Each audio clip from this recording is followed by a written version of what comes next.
Dear students, ഈ video ക്ലാസ്സിലൂടെ നമ്മൾ discuss ചെയ്യാൻ ഉദ്ദേശിക്കുന്നത് EPS കാൽക്കുലേഷനാണ്. പക്ഷേ ഇവിടെ വേറൊരു ചെറിയ അഡ്ജസ്റ്റ്മെൻറ്റ്സ് നമ്മൾ ചെയ്യുന്നു. ദാറ്റ് ഈസ് ബോണസ് ഇഷ്യൂ വരുമ്പോഴും റൈറ്റ് ഇഷ്യൂ വരുമ്പോഴൊക്കെ വരാവുന്ന EPS കാൽക്കുലേഷൻ എങ്ങനെയായിരിക്കും. ക്ലിയർ?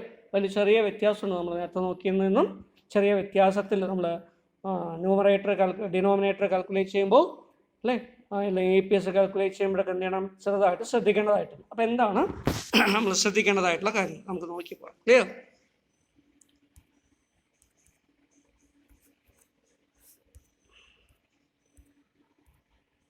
സോ കഴിഞ്ഞ ക്ലാസ് നമ്മൾ ഡിസ്കസ് ചെയ്തത് EPS കാൽക്കുലേറ്റ് ചെയ്യാനുള്ള കാര്യം എന്തായിരുന്നു? EPS ഈക്വൽ ടു അല്ലേ earnings available to equity shareholders divided by weighted average number of equity shares ആണ് നമ്മൾ പഠിച്ചത്. Clear?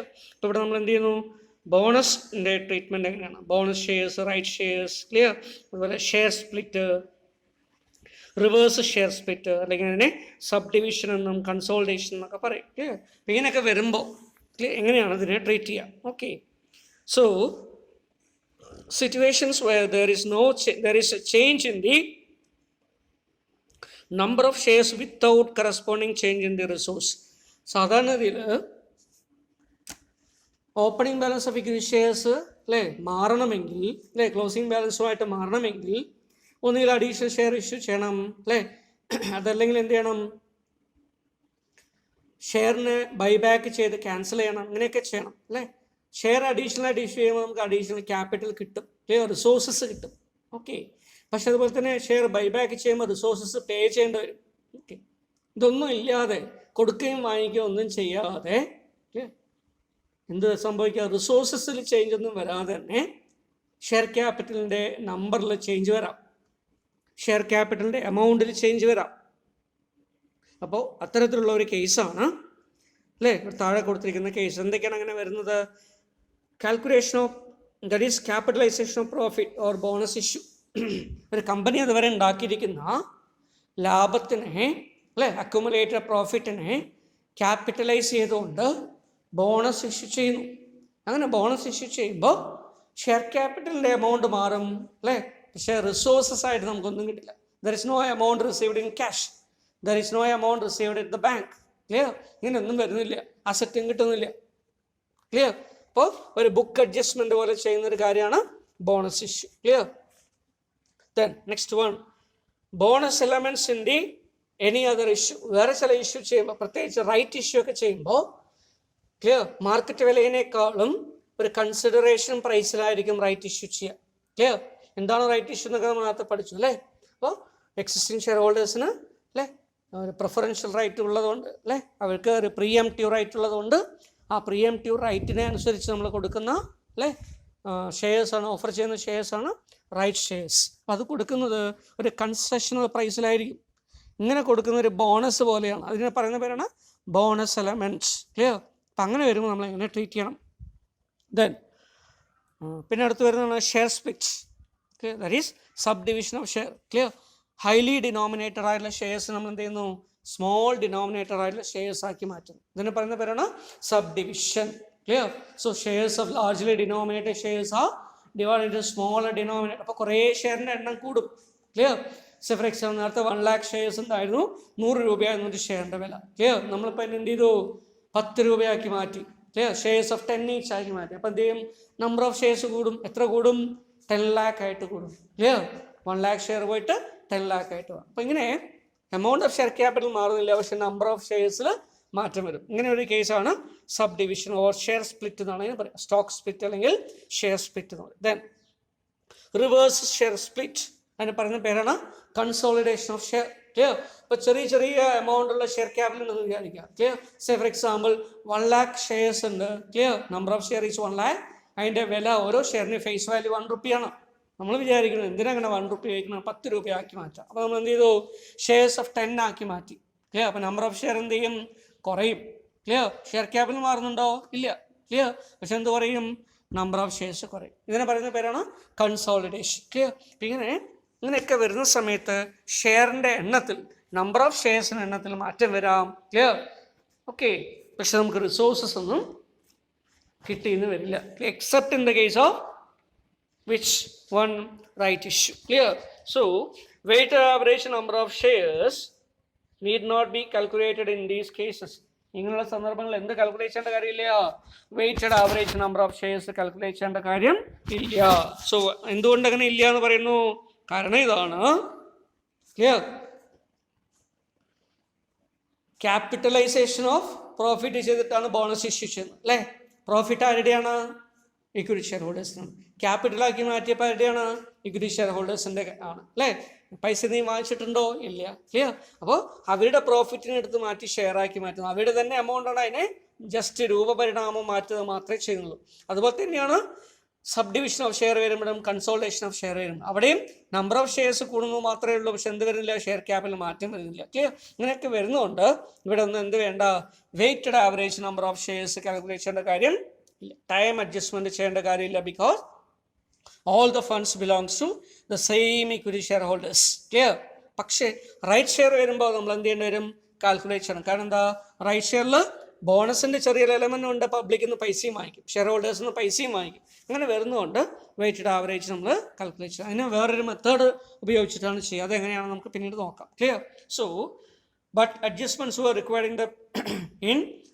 In the previous year. ഇനി സാധാരണഗതിയിൽ ഒരു കമ്പനിയുടെ ബാലൻസ് ഷീറ്റോ അല്ലെങ്കിൽ പ്രോഫിറ്റ് ആൻഡ് ലോസ് അക്കൗണ്ടൊക്കെ നമ്മൾ പ്രിപ്പയർ ചെയ്യുന്ന സമയത്ത് അല്ലേ, P&L അക്കൗണ്ടിൽ SOP-യിൽ ഏറ്റവും ലാസ്റ്റ് ആയിട്ട് നമ്മൾ EPS കാണിക്കുക അല്ലേ.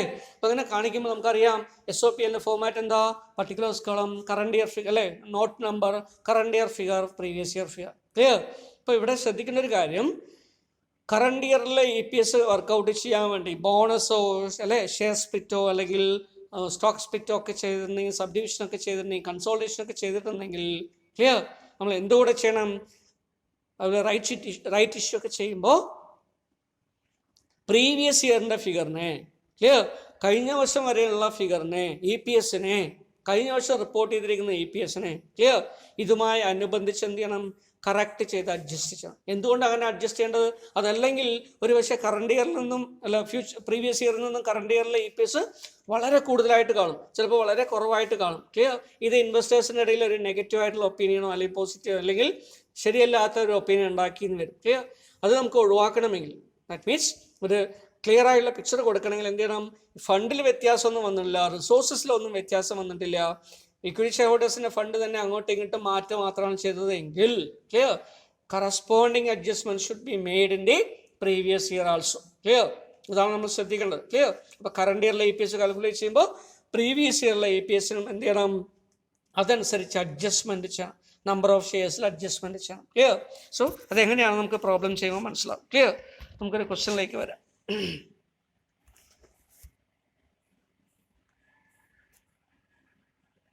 So example number 3 regarding bonus issue. Clear? So a company had 4 lakh shares in issue until 30th September 2019. Clear? So it had made a bonus issue of 1 lakh shares. Okay. അപ്പോൾ ആദ്യം 4 ലക്ഷം share ഉണ്ടായിരുന്നു. Clear? ഏതുവരെ? 30/9/2019. 30/9/2019 എന്ത് സംഭവിച്ചു? They have issued 1 lakh share as bonus. 1 ലക്ഷം share bonus ആയിട്ട് issue ചെയ്തു. Clear? Then total earnings were 8 lakh. കമ്പനിയുടെ ആകെ ഏർണിങ്സ് ആവശ്യം എത്രയായിരുന്നു? 8 ലക്ഷം രൂപ. Clear? Then that is 8 lakh rupees in 2019 and 7,50,000 in 2018. 2 വർഷത്തെ ഫിഗർ എന്നുണ്ട് അല്ലേ. അപ്പോൾ ഇവിടെ പ്രീവിയസ് ഇയർ ഉണ്ട്, കറണ്ട് ഇയർ. അപ്പോൾ കറണ്ട് ഇയർ 2019 ആണ്, പ്രീവിയസ് ഇയർ 2018. അപ്പോൾ രണ്ടിലും നമ്മൾ അഡ്ജസ്റ്റ്മെന്റ് ചെയ്യണമെന്ന് അർത്ഥം. Then the accounting year runs from January to 31st December. Clear? Okay. Calculate basic EPS.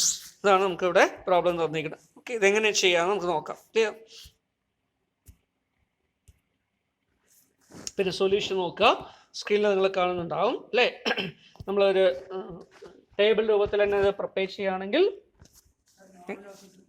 എങ്ങനെയാണ് ഈ ടേബിൾ രൂപത്തിൽ വരുന്ന സമയത്ത് ഉള്ളതെന്ന് നമുക്ക് നോക്കാം. ക്ലിയർ? സോ നമ്മുടെ എക്സാമ്പിളിൽ നോക്കൂ. എക്സാമ്പിളിൽ സൊല്യൂഷൻ അനുസരിച്ച് നമ്മൾ നോക്കുകയാണെങ്കിൽ EAT അല്ലേ, ഏർണിങ്സ് ആഫ്റ്റർ ടാക്സ് നമുക്ക് തന്നിട്ടുണ്ട് 8 lakh and 7,50,000. രണ്ട് വർഷത്തെ നമ്മൾ വേറെ വേറെ എഴുതി. Clear? Then number of shares in the opening dates അല്ലേ 4 ലക്ഷമാണെന്ന് പറഞ്ഞിട്ടുണ്ട്. അപ്പം നമ്മൾ എന്ത് ചെയ്തു 4 ലക്ഷം. അപ്പം കറണ്ട് ഇയറിൽ 4 ലക്ഷമാണ്, പ്രീവിയസ് ഇയറിലെ ഡീറ്റെയിൽസും തന്നില്ല. അപ്പം പ്രീവിയസ് ഇയറിൽ എത്ര തന്നെയാണ് 4 ലക്ഷം തന്നെ നമ്മൾ എടുത്തു. ക്ലിയർ? സോ 4 lakh ഷെയർസ് ഇതാണ് ഓപ്പണിംഗിൽ ഉണ്ടായിരുന്നത്. Clear? Then number of bonus shares of bonus issue അല്ലേ. So number of shares of bonus എത്രയാണ് കൊടുത്തിരിക്കുന്നത് 1 lakh share during the year. അപ്പം അതിലെന്തില്ല, പ്രീവിയസ് ഇയറിൽ നമ്മളൊന്നും ഉണ്ടായിരുന്നില്ല. പക്ഷേ പ്രീവിയസ് ഇയറിൽ ഉള്ള അല്ലേ, പ്രീവിയസ് ഇയറിലെ ഇക്വിറ്റി ഷെയർ ഹോൾഡേഴ്സ് എന്തൊക്കെ ഉണ്ടാകുമായിരുന്നു, ഷെയർ ക്യാപിറ്റൽ ഉണ്ടാകുമായിരുന്നു, റിസർവ്സും സർപ്ലസ് ഉണ്ടായിരുന്നു അല്ലേ, സെക്യൂരിറ്റീസ് പ്രീമിയം അല്ലേ, അതുപോലെ തന്നെ ക്യാപിറ്റൽ റിഡംഷൻ റിസർവ് ഉണ്ടെങ്കിൽ അത് ഓക്കെ, അങ്ങനെ ഒട്ടനവധി റിസർവ്സും ജനറൽ റിസർവ് സർപ്ലസ് ഒക്കെ ഉണ്ടാകുമായിരുന്നു. ഈ സർപ്ലസും ഒക്കെ ഉപയോഗിച്ചിട്ടാണ് അവരെന്ത് ചെയ്തത് 1 lakh ഷെയർസിന് ബോണസ് ആക്കിയിട്ട് കൊടുത്തത്. ക്ലിയർ? അപ്പം അതുകൊണ്ട് ഇക്വിറ്റി ഷെയർ ഹോൾഡേഴ്സിൻ്റെ ഫണ്ട് തന്നെയാണ് ഇവിടെ 1 lakh ആയിട്ട് കൂടിയിരിക്കുന്നത് അല്ലേ. അപ്പോൾ നമ്മൾ എന്ത് ചെയ്യുന്നു, ഇവിടെ എടുത്ത് നോക്കുകയാണെങ്കിൽ 4 lakh പ്ലസ് 1 lakh കൂടെ ഷെയർ കൂടെ ചേർന്ന് 5 lakhൻ്റെ shares total at the end of the year വരും അല്ലേ. പ്രീവിയസ് ഇയറിലാണെങ്കിലോ 4 lakh മാത്രം എടുത്തു കഴിഞ്ഞാൽ അല്ലേ, കഴിഞ്ഞ വർഷത്തേക്കാളും ഈ വർഷം എന്ത് സംഭവിച്ചു, ഇക്വിറ്റിയുടെ അല്ലെ ഏർണിങ്സ് പെർ ഷെയർ വളരെ കുറഞ്ഞതായിട്ട് മാറും. ക്ലിയർ? പക്ഷെ ആക്ച്വലി അങ്ങനെയാണോ? ആയിരിക്കില്ല. ക്ലിയർ? സോ ദാറ്റ് ഈസ് നമ്മൾ 7,50,000 ഡിവൈഡ് ബൈ 4 lakh ചെയ്ത് കഴിഞ്ഞാൽ കിട്ടുന്ന വാല്യൂ അല്ലേ, നമുക്ക് ഇപ്പോൾ കിട്ടുന്ന EPSനേക്കാളും വളരെ എന്തായിരിക്കും, കൂടുതലായിരിക്കും. ക്ലിയർ? അപ്പോൾ വലിയൊരു ചേഞ്ച് ആയിരിക്കും കാണുക. ഇപ്പോൾ ഇൻവെസ്റ്റേഴ്സും മറ്റുള്ള ആൾക്കാരൊക്കെ തെറ്റിദ്ധരിക്കപ്പെടും. അത് ഒഴിവാക്കാൻ വേണ്ടി നമ്മൾ എന്ത് ചെയ്യുന്നു, പ്രീവിയസ് ഇയർ ഫിഗറിൽ എന്ത് ചെയ്യുന്നു, അഡ്ജസ്റ്റ് ചെയ്യുന്നു. എന്ത് തന്നെ അഡ്ജസ്റ്റ് ചെയ്യുന്നു, ഈ ബോണസ് ഷെയർസിൻ്റെ ഈക്വലൻ്റ് ആയിട്ടുള്ള ഷെയർസിന് പ്രീവിയസ് ഇയറിലും അഡ്ജസ്റ്റ് ചെയ്യും. കാരണം എന്താ, ബോണസ് ഇഷ്യൂവിൻ്റെ ഫലമായിട്ട് നമുക്ക് റിസോഴ്സസ് ഒന്നും കിട്ടിയിട്ടില്ല. ക്ലിയർ? പകരം എന്ത് ചെയ്തിരിക്കുകയാണ്, it is only a book adjustment in the form of capitalisation of existing profit available to equity shareholders. Clear? Equity ഷെയർസിൻ്റെ എണ്ണം മാറിയിട്ടുണ്ടോ, പുതിയ ആൾക്കാർ വല്ലതും വരുന്നുണ്ടോ? ഇല്ല, എല്ലാം പഴയ ഷെയർ ഹോൾഡേഴ്സ് തന്നെയാണ്, അവർക്ക് തന്നെയാണ് ബോണസ് കിട്ടുന്നത്. ക്ലിയർ? അവരുടെ ക്യാപിറ്റൽ തന്നെയാണ്, അവരുടെ പ്രോഫിറ്റ് തന്നെയാണ് ഇവിടെ മാറ്റിയിരിക്കുന്നത്. അതുകൊണ്ട് ക്ലിയർ, പ്രീവിയസ് ഇയറിലും ഈ 1 lakh ഷെയർസിന് അഡ്ജസ്റ്റ് ചെയ്യുന്നു. ക്ലിയർ? അതുകൊണ്ട് അവിടെ കൊടുത്തിരിക്കുന്നത് so capitalization adjustment of bonus in the previous year 1 lakh share തന്നെ കൊടുത്തു. അപ്പോൾ ടോട്ടൽ നമ്പർ ഓഫ് ഷെയർസ് എത്ര കിട്ടി നമുക്ക്, 5 lakh ഷെയർ കിട്ടി. ഇവിടെ ടൈം വെയിറ്റേജ് ചെയ്യേണ്ട കാര്യമുണ്ടോ? ഇല്ല. എന്താ കാരണം, again there is no resources come അല്ലേ, ക്യാപിറ്റലിൻ്റെ യൂസേജിന് വ്യത്യാസമൊന്നുമില്ല. കാരണം എന്താണ്, ഇവിടെ no resources is coming to the business. Clear? So neither it is coming to the business nor it is gone from the business. Clear? Cash ഇവിടെ നിന്ന് പോയിട്ടുമില്ല, cash ഇങ്ങോട്ട് വന്നിട്ടുമില്ല. ക്ലിയർ? പിന്നെ എന്ത് മാത്രമാണ്, ബുക്ക് അഡ്ജസ്റ്റ്മെന്റ് മാത്രമാണ്. അതുകൊണ്ട് അവിടെ എന്തില്ല, ടൈം അഡ്ജസ്റ്റ്മെന്റ് സ്കോപ്പ് ഇല്ല. അതുകൊണ്ട് നമ്മൾ weighted average number of shares എന്ന് പറഞ്ഞിട്ട് ടൈം അഡ്ജസ്റ്റ്മെന്റ് ചെയ്തില്ല. പകരം എന്ത് ചെയ്യുന്നു, so the 5 lakh shares will be taken as, that is 4 lakh in the opening plus 1 lakh in the bonus. Clear? Total 5 lakh shares. Clear? Will be taken as the number of shares. Clear? അപ്പോൾ അതുകൊണ്ട് നമ്മൾ എന്ത് ചെയ്യുന്നു, EPS calculate ചെയ്യാൻ വേണ്ടി EAT divided by അല്ലേ number of shares. Clear? നമുക്ക് ചെയ്യുമ്പോൾ എത്ര കിട്ടും, 1 that is 8 lakh divided by 5 lakh equal to 1.6, whereas 7,50,000 divided by 5 lakh equal to 1.5. അപ്പോൾ ചെറിയൊരു വ്യത്യാസം മാത്രമേ വരുന്നുള്ളൂ അല്ലേ. അതല്ലെങ്കിൽ എന്ത് സംഭവിക്കുമായിരുന്നു, വലിയൊരു വ്യത്യാസത്തിലേക്ക് അല്ലേ, ഒരു മാർജിനായിട്ട് കൂടുതലായിട്ട് കാണിക്കും. പക്ഷേ അത് റിയലിസ്റ്റിക്കും അല്ല. ക്ലിയർ? അപ്പം ഇങ്ങനെയുള്ള ഒരു റിയലിസ്റ്റിക് അല്ലാത്ത സിറ്റുവേഷൻ ഒഴിവാക്കാൻ വേണ്ടിയിട്ടാണ് എന്ത് ചെയ്യുന്നത്, in the case of bonus issue clear, previous year EPS will also be recalculated, readjusted. Clear? അപ്പോൾ പ്രീവിയസ് ഇയേഴ്സിൻ്റെ പ്രോഫിറ്റിന് നമ്മൾ എന്ത് ചെയ്യണം, റീകാൽക്കുലേറ്റ് ചെയ്യേണ്ടതായിട്ടുണ്ട്. ക്ലിയർ? റീഅഡ്ജസ്റ്റ് ചെയ്യേണ്ടതായിട്ടുണ്ട്. ഓക്കെ, എന്തിനനുസരിച്ച് റീഅഡ്ജസ്റ്റ്മെൻറ്റ് ചെയ്യണം, അത് കറണ്ട് ഇയറിൽ കൊടുത്തിരിക്കുന്ന ബോണസിന് അനുബന്ധിച്ച് അതുമായിട്ട് ചെയ്യണം. ക്ലിയർ? അപ്പോൾ അവിടെയും വ്യത്യാസം കഴിഞ്ഞ നമ്മൾ നോക്കുകയാണെങ്കിൽ അല്ലേ, സോ 7,50,000 ഇത് ചെയ്തില്ല എന്ന് വിചാരിക്കുക, 7,50,000 റുപ്പീസാണ് നമ്മുടെ എന്ത് വരുന്നത്, പ്രോഫിറ്റ് അല്ലേ. 4 lakh ആണ് നമുക്ക് നേരത്തെ ഉണ്ടായിരുന്ന ഷെയർസ്. ക്ലിയർ? ചെയ്യുകയാണ് എത്ര കിട്ടും, 1.89875, ദാറ്റ് ഈസ് 1.9 കിട്ടും. ക്ലിയർ? സോ ഇവിടെ നമ്മൾ 1.9 ഇട്ട് ഇവിടെ 1.6 ഇട്ട് കഴിഞ്ഞാൽ എന്താവും, പ്രീവിയസ് ഇയറിനേക്കാളും കറണ്ട് ഇയറിൽ EPS വളരെ കുറഞ്ഞു പോയി എന്ന് നമുക്കൊരു ഇതുണ്ടാവും അല്ലേ. അതുണ്ടോ അവിടെ? ഇല്ല. കാരണം എന്താ? കാരണം ഇക്വിറ്റി ഷെയർ ഹോൾഡേഴ്സിൻ്റെ ഫണ്ട് തന്നെയാണ്, വ്യത്യാസമൊന്നും വരുന്നില്ല, റിസോഴ്സസ് ഒന്നും വരുന്നില്ല, അവരുടെ ഫണ്ടിൽ വരുന്ന ചെറിയൊരു അഡ്ജസ്റ്റ്മെൻറ്റ് മാത്രം. അതുകൊണ്ട് പ്രീവിയസ് ഇയറിലെ ഫിഗർ കൂടെ നമ്മൾ എന്ത് ചെയ്യുന്നു? ബോണസ് ഷെയർസിൻ്റെ കേസസിൽ അഡ്ജസ്റ്റ് ചെയ്യും. Clear? So this is how EPS, earnings per share, will be calculated in the case of bonus issue. Clear? The same will be clear in the case of subdivision of share as well as consolidation of share. Clear? അവിടെ എന്ത് ചെയ്യുന്നു? Number of share കൂടുന്നു അല്ലെങ്കിൽ number of share കുറയുന്നു എന്നല്ലാതെ ഫണ്ടിൽ വ്യത്യാസമൊന്നുമില്ല. Share holders വേറെ വരുന്നില്ല. ക്ലിയർ? അതുകൊണ്ട് നമ്മൾ എന്ത് ചെയ്യാം? ഈ രീതിയിൽ പ്രീവിയസ് ഇയർ കൂടെ അഡ്ജസ്റ്റ് ചെയ്യണം. Okay. So this is about illustration number 3 relating to bonus issue. Okay. Then EPS in the case of right issue. So ഇവിടെ ചെറിയ വ്യത്യാസമുണ്ട്. റൈറ്റ് ഇഷ്യൂ വരുന്ന സമയത്ത് EPSൻ്റെ കാൽക്കുലേഷനിൽ ചെറിയ വ്യത്യാസം, കുറച്ചുകൂടെ ഡിഫിക്കൽട്ടാണ്. അപ്പോൾ നിങ്ങൾ കുറച്ചുകൂടെ ശ്രദ്ധിക്കുക. ക്ലിയർ? അപ്പോൾ നോട്ടും മറ്റ് പെന്നൊക്കെ ഉണ്ടെങ്കിൽ നിങ്ങൾ ഇമ്പോർട്ടൻറ്റ് പോയിന്റ്സ് ഒക്കെ നോട്ട് ചെയ്ത് വെക്കുക. Clear? Okay. So how we can calculate earnings per share in the case of right issue. Right issue എന്താ? എക്സിസ്റ്റിംഗ് ഷെയർ ഹോൾഡേഴ്സിന് അല്ലേ, ഒരു കമ്പനി നടത്തുന്ന അഡീഷണൽ ഷെയർ ഇഷ്യൂവിന് അനുപാതമായിട്ട് കൊടുക്കുന്ന അല്ലേ, അവർക്ക് സബ്സ്ക്രൈബ് ചെയ്യാനുള്ള അവരുടെ റൈറ്റ്, പ്രീഎംപ്റ്റീവ് റൈറ്റ് അല്ലേ, റൈറ്റ് ഓഫ് പ്രീഎംഷൻ ഉള്ളതുകൊണ്ട് അവർക്ക് കൊടുക്കുന്ന ഷെയറിന് പറയുന്ന പേരാണ് റൈറ്റ് ഇഷ്യൂ. അപ്പോൾ കമ്പനി അഡീഷണൽ ഷെയർ ഇഷ്യൂ ഒന്നും, പക്ഷേ എക്സിസ്റ്റിംഗ് ഷെയർ ഹോൾഡേഴ്സിന് എക്സിസ്റ്റിംഗ് ഷെയർ ഹോൾഡിങ്ങിൻ്റെ പ്രപ്പോർഷനാണ് കൊടുക്കുന്നത്. ഇങ്ങനെ കൊടുക്കുന്നതുകൊണ്ട് ക്ലിയർ, സാധാരണ രീതിയിൽ മാർക്കറ്റ് പ്രൈസിനേക്കാൾ ഒരു കുറഞ്ഞ വിലക്കായിരിക്കും, ഒരു കൺസെഷണൽ പ്രൈസിനായിരിക്കും കൊടുക്കുക. ക്ലിയർ? ആൻഡ് ദെയർഫോർ അവിടെ എന്തുണ്ട്?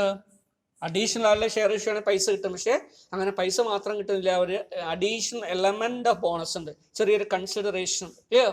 അപ്പോൾ ഇതിനു വേണ്ടി നമ്മൾ നേരത്തെയൊക്കെ പഠിച്ചിട്ടുണ്ടാവും അല്ലേ, calculation of value of right അല്ലേ, വാല്യൂ ഓഫ് റൈറ്റ് എന്താണ്? Clear?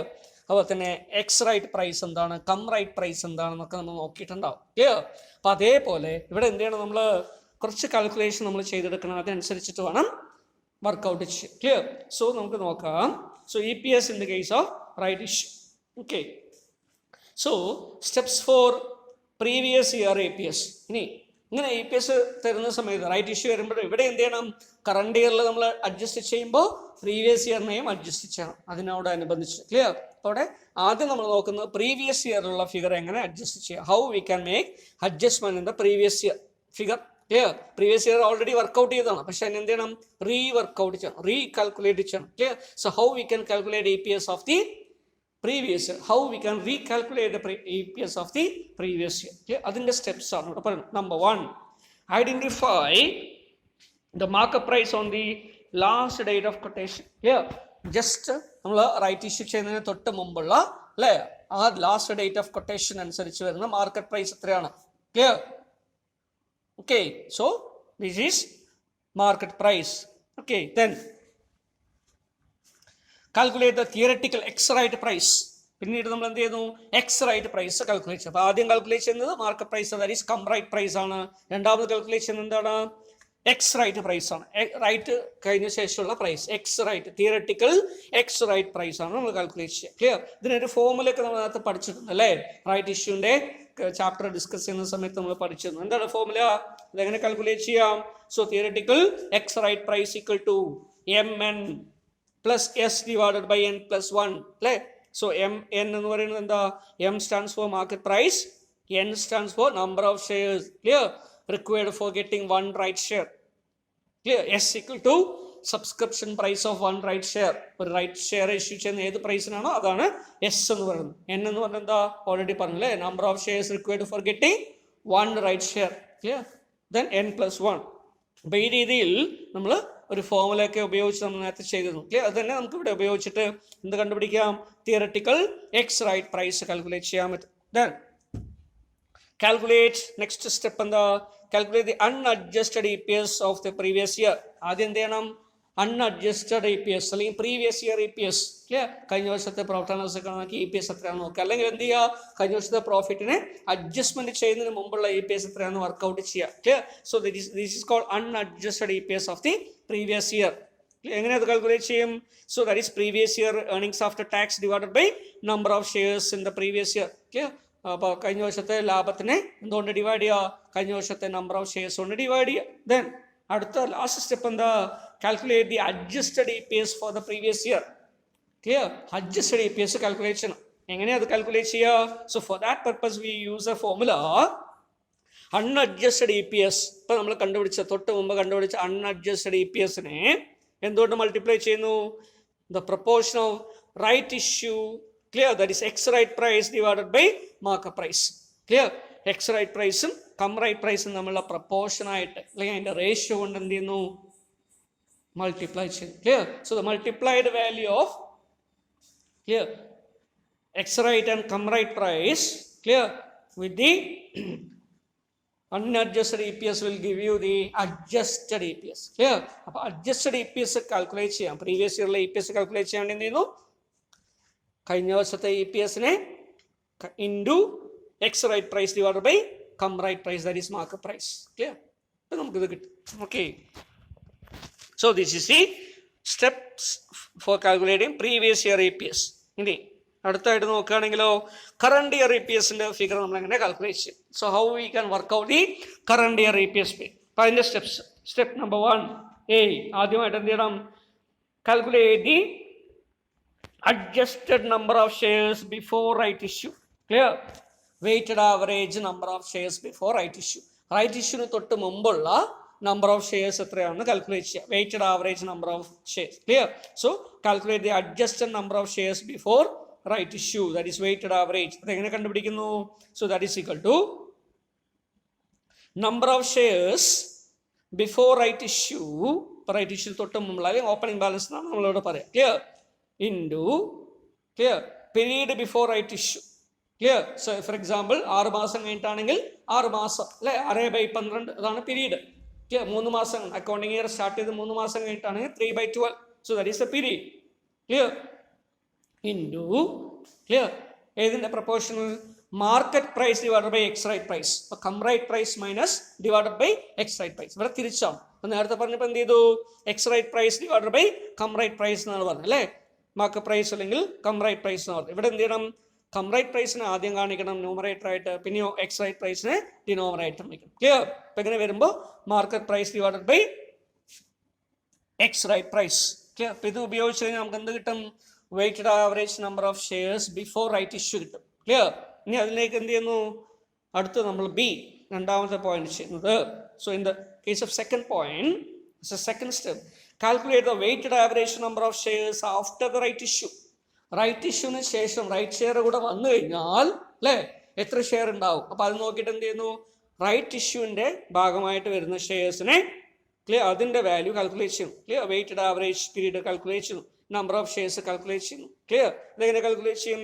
So number of shares after right issue, right ഇഷ്യൂന് ശേഷം എത്ര ഷെയർ ഉണ്ട്? Clear? So previously 1 lakh share ആണെന്ന് വിചാരിക്കുക.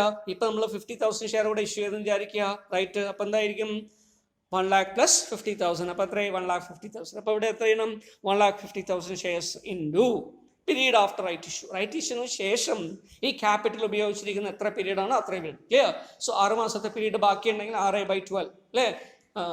3 മാസത്തിനും കഴിഞ്ഞിട്ടാണ് ഇഷ്യൂ ചെയ്തതെങ്കിൽ ബാക്കി എത്ര ഉണ്ടാവും? 9 മാസം. അപ്പോൾ 9/12. Clear?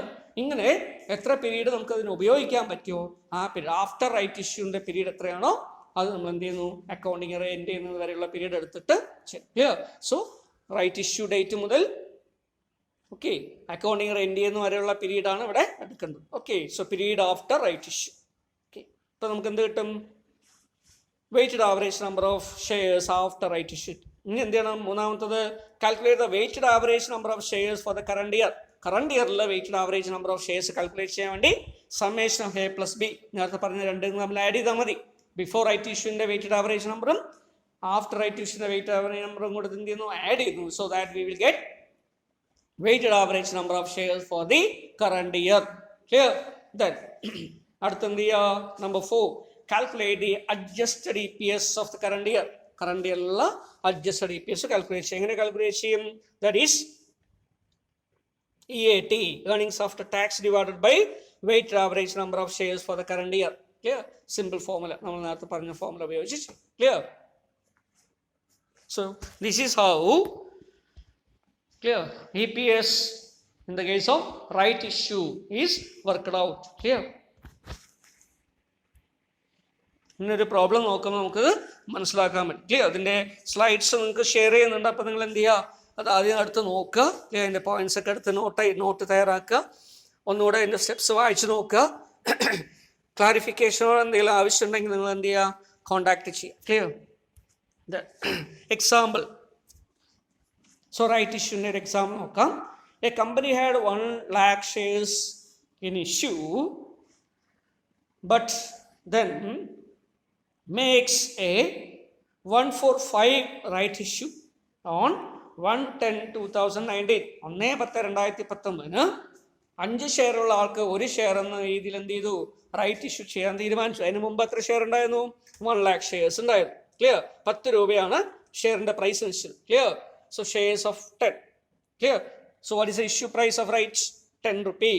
The market price of on the last day of quotation with the rights was rupees 16. 16 രൂപയാണ് ആ സമയത്ത്. ക്ലിയർ? റൈറ്റ്സ് ഇഷ്യൂ ചെയ്യുന്ന സമയത്തുള്ള market price. Clear? So market price of the share is, that is come right price is 16. Clear? Whereas issue price is 10. Clear?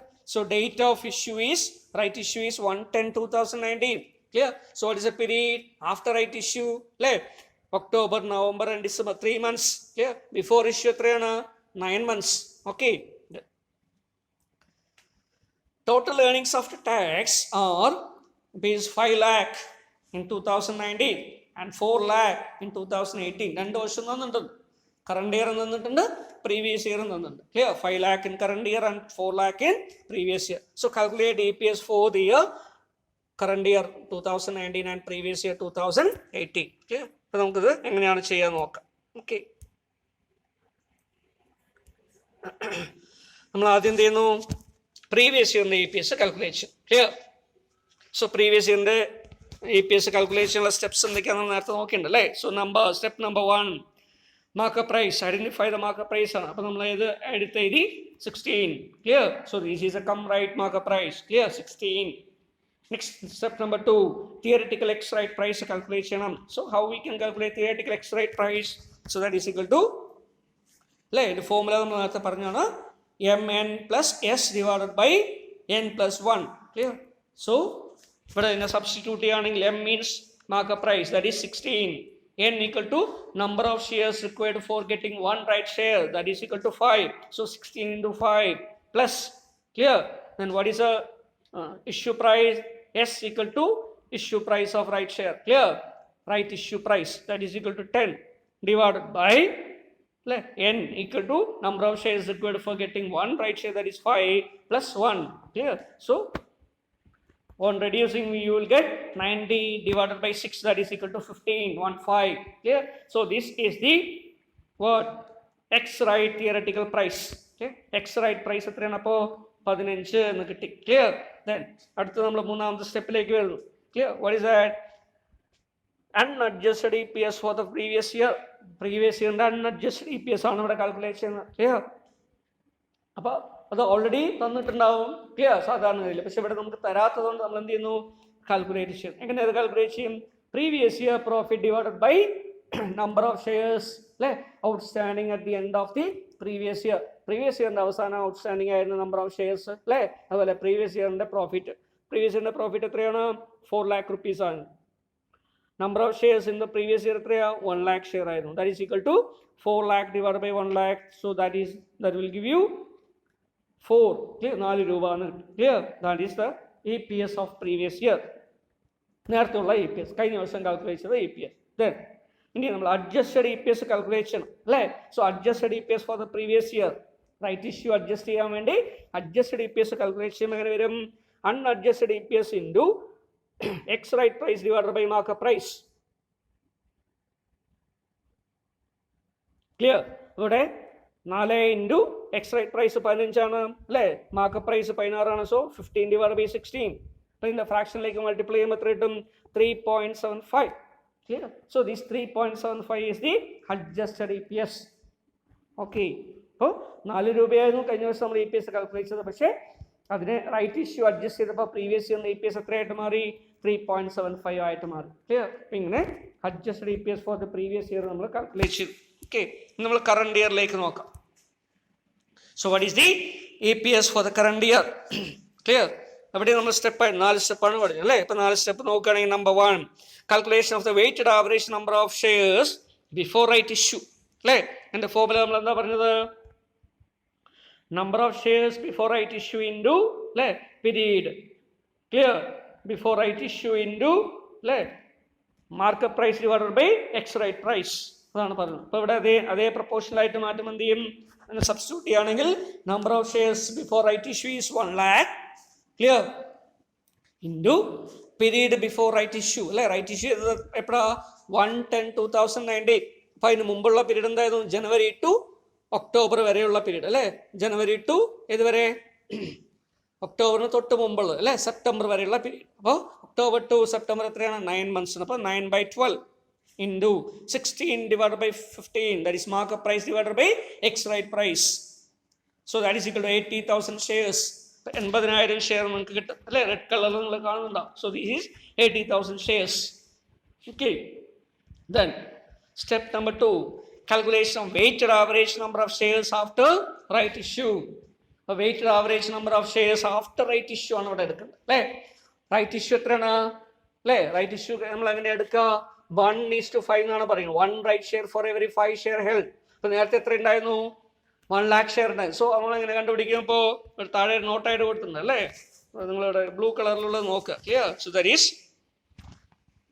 number of shares after right issue equal to opening number of shares plus right shares, that is equal to 1 lakh shares plus 1 lakh into 1/5. 1/5 ആണ് ratio. അതുകൊണ്ട് 1/5 ചെയ്യുമ്പോൾ 20,000 share കൂടെ കിട്ടും. Clear? So 1,20,000 shares will be the total number of shares after right issue. അപ്പോൾ right ഇഷ്യൂവിന് ശേഷം 1,00,000 share എത്രയായിട്ട് മാറും? 1,20,000 share ആയിട്ട് മാറും. ക്ലിയർ? അപ്പോൾ അതുകൊണ്ട് ഇതാണ് 1,20,000 shares is the number of shares after right issue. അപ്പോൾ നമ്മൾ അതിലേക്ക് എടുക്കുകയാണെങ്കിൽ അല്ലേ, നമ്മൾ സ്റ്റെപ്പ് നമ്പർ 2ലേക്ക് വരുമ്പോൾ calculation of weighted average shares after right issue equal to ഇവിടെ എന്ത് ചെയ്യണം? Number of shares after right issue into അല്ലേ പീരീഡ് അല്ലേ? Period after right issue. Period after right issue എത്രയാ? October, November, December, 3 months. Clear? കാരണം ഡിസംബറിലാണ് accounting year end ചെയ്യുന്നത്. അപ്പോൾ 3 months. അപ്പോൾ 3/12. So 1,20,000 into 3/12, that will give you 30,000 shares. Okay, ഇതാണ് രണ്ടാമത്തെ സ്റ്റെപ്പ്. അപ്പോൾ 80,000 ഷെയർസ് റൈറ്റ് ഇഷ്യൂന് മുമ്പുള്ള ആവറേജ് ഷെയർ കിട്ടി. 30,000 ഷെയർ റൈറ്റ് ഇഷ്യൂവിന് ശേഷമായിട്ട്. ക്ലിയർ? ഇത് രണ്ടും കൂടെ എന്ത് ചെയ്യുക? ആഡ് ചെയ്യുന്നതാണ് 3. So calculation of weighted average number of shares for the current year. Current ഇയറിൽ നമ്പർ ഓഫ് ഷെയർസ് എത്രയായിട്ട് എടുക്കണം? So current year weighted average number of shares for the current year 2019 equal to clear 1 + 2, that is A plus B അല്ലേ? that is 80,000 plus 30,000, that is equal to 1,10,000 share. അപ്പോൾ 1,10,000 share എന്ന് കിട്ടും. ഇനി എന്ത് ചെയ്യണം? EPS calculation അല്ലേ? So calculation of EPS equal to EAT, earnings after tax available to equity shareholders divided by weighted average number of shares for the current year. So that is equal to, so 5 lakh rupees is the profit and for 1,10,000 is the weighted average number of share, and therefore the value of EPS will be 4.54. 4.54. Clear? പിന്നെ നമുക്ക് എന്ത് കണ്ടുപിടിക്കാം? We can calculate EPS in the case of right shares, right issue. Clear? ഇപ്പം ഇങ്ങനെ വേണം right issue വരുമ്പോൾ ചെയ്യാം. Clear? Okay, ഇപ്പം നമ്മളിവിടെ ബോണസ് ഇഷ്യൂ സമയത്തും റൈറ്റ് ഇഷ്യൂ സമയത്തും വരാവുന്ന ട്രീറ്റ്മെൻറ്റ് അല്ലേ? EPSൻ്റെ കാൽക്കുലേഷൻ, ഏർണിങ്സ് പെർ ഷെയറിൻ്റെ കാൽക്കുലേഷനെ കുറിച്ചാണ് നോക്കിയത്. ക്ലിയർ? ഇതുപോലുള്ള ക്വസ്റ്റ്യൻസ് നിങ്ങളുടെ ടെക്സ്റ്റ് ബുക്കിൽ ഉണ്ടാവും, ഇല്ലുസ്ട്രേഷനായിട്ട് കൊടുത്തിട്ടുണ്ടാവും. അപ്പോൾ എന്ത് ചെയ്യുക? ഒന്നുകൂടെ റീവർക്ക് ക്ലിയർ അതൊക്കെ എടുത്ത് ചെയ്ത് നോക്കുക. അല്ലെങ്കിൽ ഇതിലുള്ള സ്ലൈഡ്സിലുള്ള ക്ലിയർ നമുക്ക് ഇതിൻ്റെ പ്രസൻറ്റേഷൻ അയച്ചു തരുന്നുണ്ട്. അപ്പോൾ അത് എന്ത് ചെയ്യണം? അത് ഡൗൺലോഡ് ചെയ്ത ശേഷം അതിലെ പ്രോബ്ലംസ് ഒക്കെ എടുത്തിട്ട് ഒന്നുകൂടെ റീവർക്കൗട്ട് ചെയ്യുക. ക്ലിയർ? ഡൗട്ട് വരുമ്പോൾ വീഡിയോ ശ്രദ്ധിക്കുക, അല്ലെങ്കിൽ വിളിക്കുക, അല്ലെങ്കിൽ വാട്സപ്പ് മെസ്സേജ് ചെയ്യുക. ഓക്കെ.